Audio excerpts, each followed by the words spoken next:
episode 8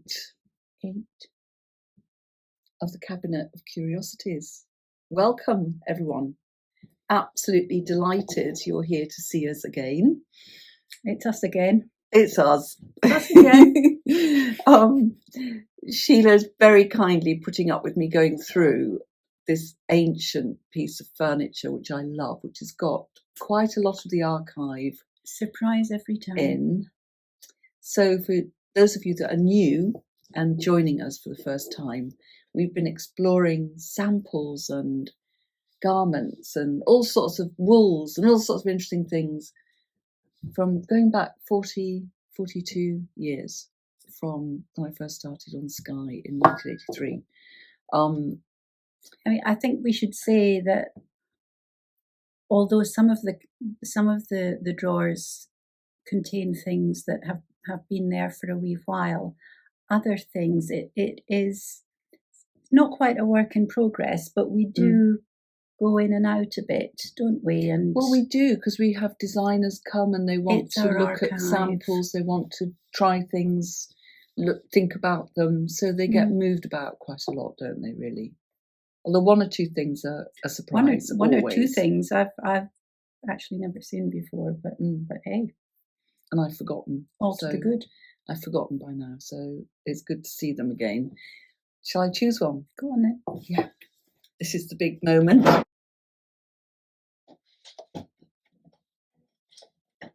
We've got our emotional support chicken.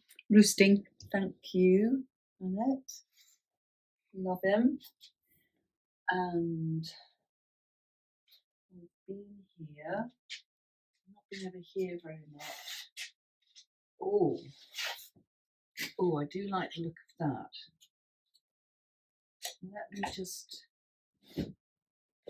Oh, this is the lovely one, Sheila. Oh, well done. It's just amazing what pops up. And there's some really new things in here and some old. And actually, quite interestingly, some of the couture work we do, this is what attracted me straight away to this. Well, that's a design called the Ivy that we do in various Isn't yarns. It fab? For La Fetiche. It is. It's one of our couture pieces, or it's part of. Yes, it's the body. It's missing its sleeves. So, yeah, what would otherwise be a lovely but straightforward piece of lace and cable or lace and rope cable, with the lines going up, is taken to a different level by the staggering of where each of the cables start, because that's not something that you see terribly often in a regular knitting pattern. No, it's brilliant, and it's one of April Crichton's patterns, designs, drawings that we interpreted, and made very modern and contemporary, because the neck that's the finished neck. It's an unfinished finished neck, if you like. Yeah, there is no neckband. No neckband. No rib. The button loops are button loops. The button loops are here, and I just love those cables, the way they stop and start. Yes, it's so cool. It's always been a key part of the design. For me. I have to say you have to love cabling to knit something like this, because you're cabling every 2 rows to do the crossover over 6 stitches. You're cabling 4 of them every second row. A lot of cabling. So we were talking about this earlier, weren't we, about looking back at an article in a magazine from some time ago, and we were talking about what we try to do, what I try to do when I design or what work, is to take the traditional and innovate and move it into something different and modern. And that's why I love working with April, because I think she does the same. She's got the same approach of she puts the twist in, doesn't putting she? that contemporary twist in, asking the question, do we need to pick up and make this into a neat, She has a word that she uses when she comes to visit us. She says, I want it more naive than that, which I take to mean less finished. Yes. Or maybe more raw. It's actually quite difficult to carry on doing the cable right up to the row before, and then this is where sloping cast-offs and other techniques really come into their own. They do.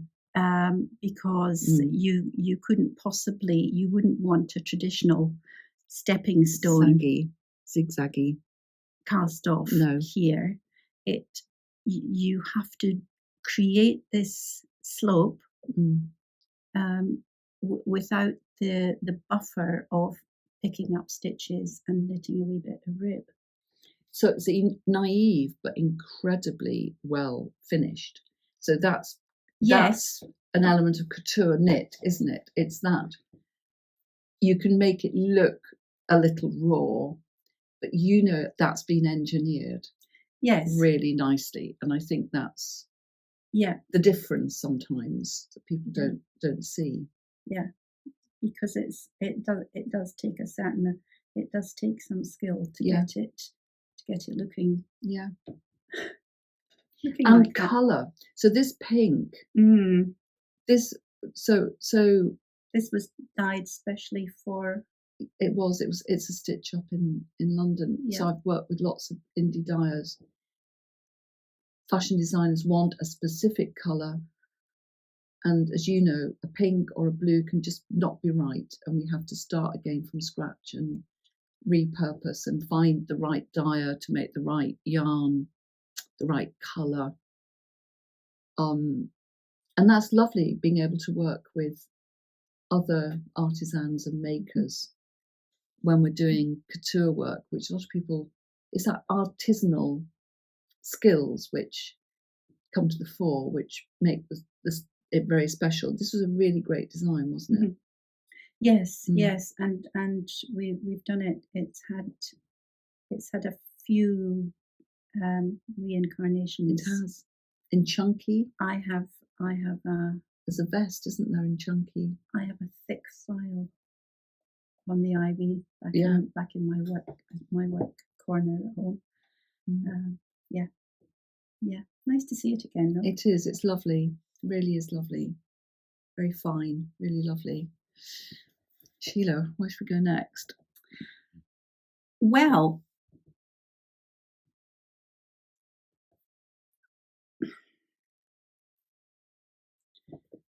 I do love this. This is our original Geo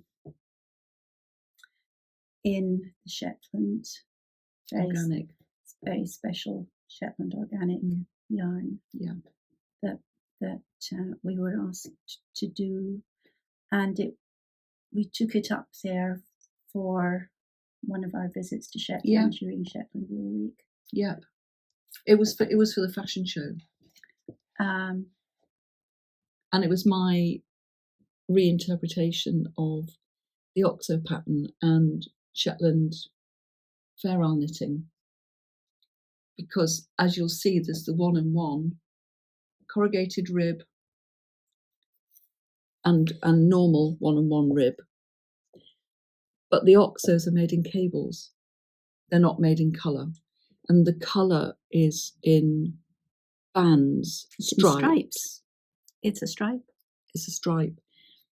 And what it's called Geo because on Shetland, the geology and these amazing cuttings into the cliffs where you see all the strata of the geology coming through. And That's it, what, isn't it? That's what these colours are. So that's a subversion of a traditional. Well, it's a crossover as well. A crossover into cabling with Fair Isle, using the traditional technique. So I knitted the sleeves, joined them on, put the yoke on, with a tiny bit of raglan. Lovely little cuff. Lovely cuff. Yeah. A little tiny flare. But also just doing the stranding and the needle size. Lots of needle size changes. So obviously in the middle there's a wee bit of a waistline. There's a waistline because about here you go down a needle size and then come back up as you approach the raglan, and that gives a lovely shape, a lovely form to the knit. Yeah. And of course we loved it so much that we reproduced it then in the Lalland. Yeah. And gave it a companion piece that you're wearing. That I'm wearing, because I'm wearing one of my favourite shirts and the colour goes really well. So this is in a 4-colour stripe. Yeah. With all the features, but without the body. Basically. That's what it is. So you can have a bit of geo without. But it's a lovely. So the patterns are both online, aren't they, on the website? Yes, and absolutely beautiful to knit. Really lovely. I do love the organic Shetland 2-ply jumper weight, but I do love the Lalland because it doesn't have that itch. Yeah. So it's much nicer. Well, yes, this is absolutely fine to wear next to the skin without any difficulty at all. Yeah. That was great being on Shetland. Yes, it was. It absolutely. I do miss Shetland.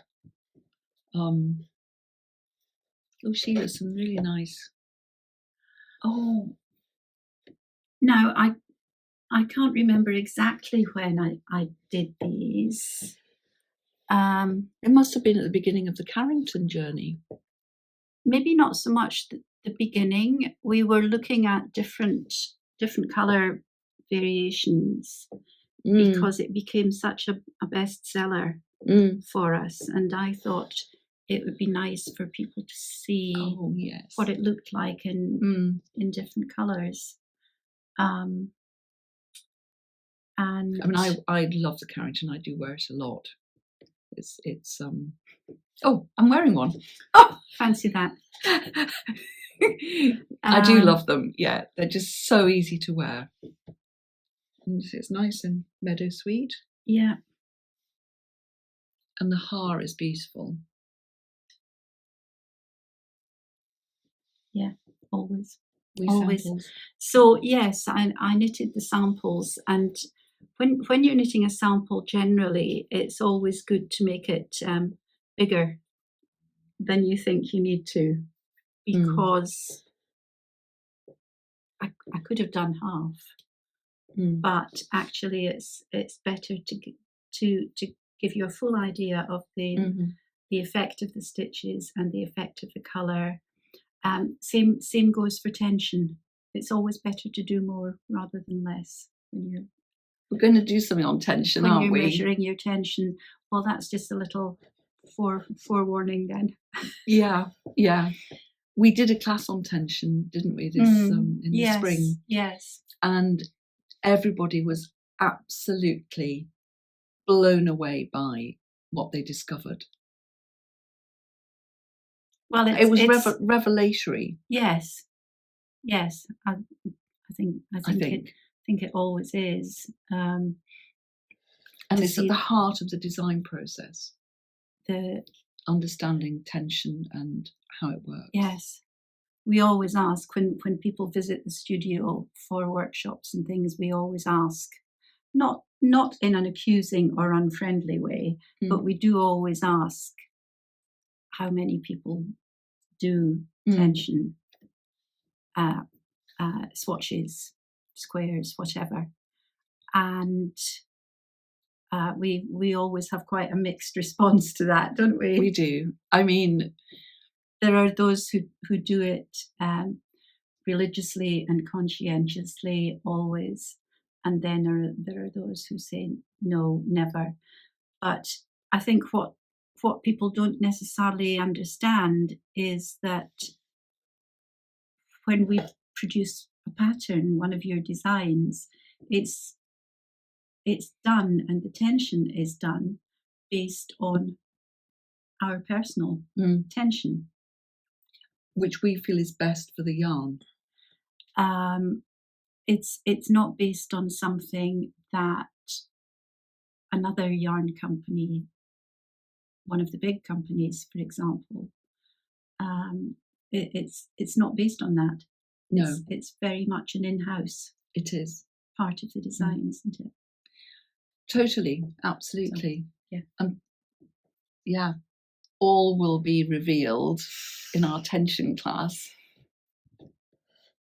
Anyway, yes, that's why these were done, to show how good the Carrington looks in different colorways.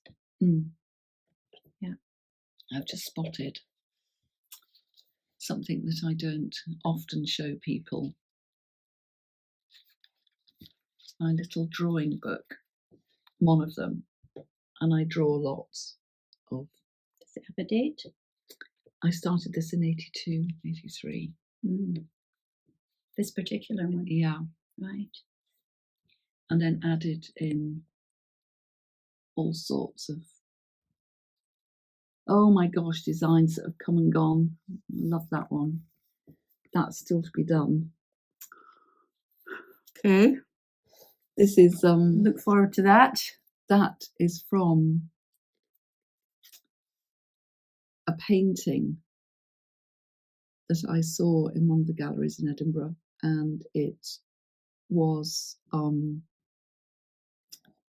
Charles Rennie Mackintosh on his travels in Europe, and it was in a harbour, and it was the water and how he painted it. And I put in there some little bits. I'm not sure why. I'm not sure I quite like those. I just like it as it is, really, without these. But I just absolutely loved what he'd done. He was an extraordinary painter. We think of him with architecture, and so it's very stylized. What colours do you remember? Well, it was all sea greens and blues and greys. Blues, all of those, but little bits of dark in, because you get the ripples, don't you, on the. And it was just a beautiful Mediterranean harbour with some boats, but it was the sea that was just amazing. That's one thing. We've got the lovely new colour, sea glass. Yeah, that would fit that perfectly.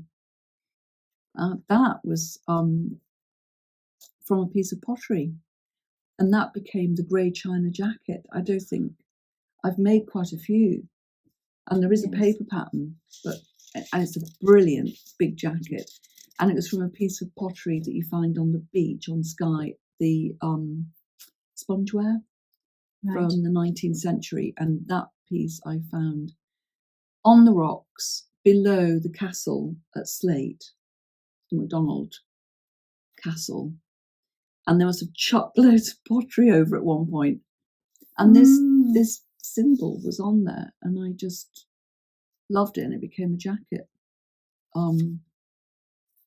So I'm always playing with little drawings, and there's the original without the symbols. Isn't that lovely? Yes. Isn't it lovely? I think this has got to be something to go back to. And I love it when I find things that from long because ago. Actually you could make that as simpler as complex in colour terms as you wanted it to be. It could. My little drawings. This was from Capilera from the Sierra Nevada, and this was the table, the little table in the living room where I used to sit and knit. And I was often then drawing just what I saw, like the Alhambra. This is the stonework in the Alhambra. This is one tiny little window. Is this tiles from? That's the tiles. And I made a tile pattern for collinette yarns from that. And these are all tiles and shapes from the Alhambra, which I loved. And then this is from the Cabo de Gata National Park in southern Spain. And these incredible agaves and wild, beautiful space that apparently has got the climate of the Sahara. It's the only place in Europe. Is that the one by Almeria? Yes. Yes. Near Almeria. Yeah. Mm-hmm. So yeah, let's look at more of these sometime. Gosh. But that actually really is exciting, seeing that, I think. That's one I'd really like to go back and revisit. I think the Rennie Mackintosh in particular. It's lovely, isn't it? Yeah. Yeah. That one there. That one. Really nice. And we have the colours. We've got the colours. I can just see a really nice tunicky thing. I don't know, something really easy and nice to wear. Fluid. It's got fluidity, hasn't it? Mm. And light and dark and all tones of the sea in it. I like going back to do the Guernsey source book. They wear all those little squares. It'll be just like that again. Yeah. Oh, yeah. Must get my drawing books out again. Yeah. And then I look. This is a reasonably old piece, which never actually became anything. I actually loved it. I think I made one for Cabbages and Roses. No. In Shetland, in Shetland 2-ply. 2-ply. It was when I was doing the big stag sweaters for them. Yes. And I did stag hats. And Christina, who was the main designer there, said, Di, could you do as a vest? And actually it's so sweet. It's got my little Danish rose pattern. I think we talked about that. Mm. And it's got corrugated rib, straight rib, bit of corrugated mixed, and it's got words in it. Rose, and then just a bit of Fair Isle patterning, and then a little rosebud here, and Fair Isle, and actually quite a nice scoop neck. It's sweet, isn't it? Neck. I do like the neck. It's cleverly done. And the pickup, it's with the muted colour, with that nice green. It's lovely, isn't it? I do like the green. And the back has got, and I think I did that on the Danish rose tunic. It's got just one rose on the back, which is a really nice.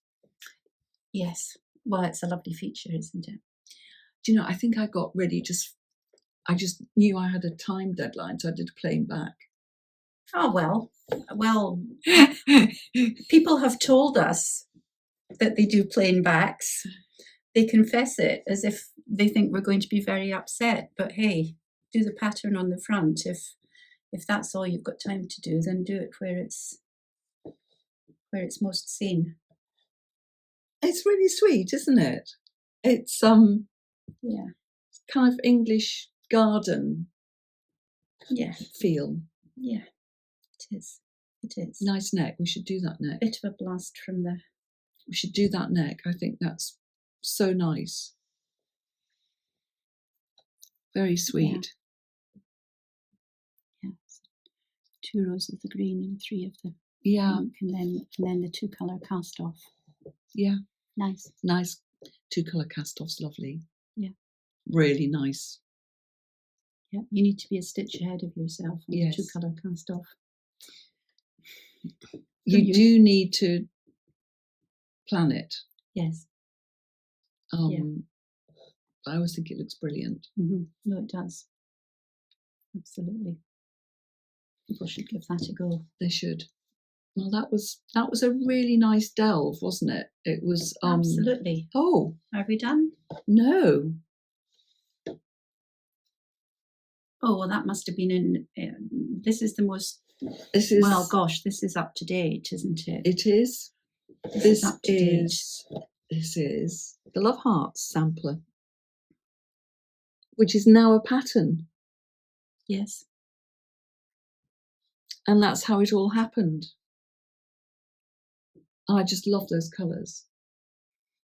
This is in the Bellwether, in the DK, classic DK, with the ballet pink, which I absolutely love, and the pink zing, which actually has got echoes.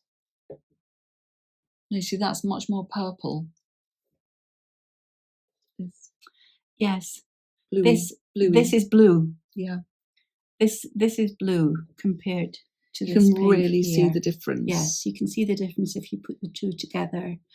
And but La Fetiche loves our new pink. They want. Yeah, they use it. In that. They They use love it. Mm-hmm.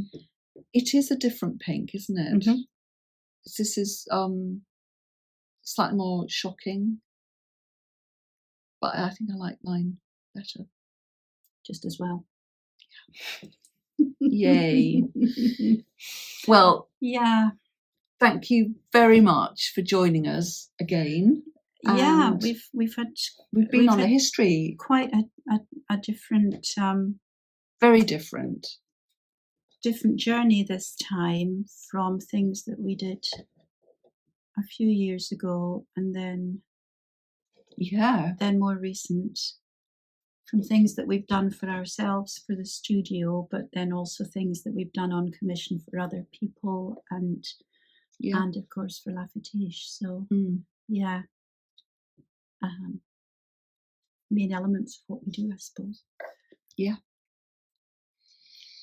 Hope you can join us for the next cabinet of curiosities. I'm going to be losing count. Someone will need to remind me. Yeah. Thanks for the journey. Bye. Bye.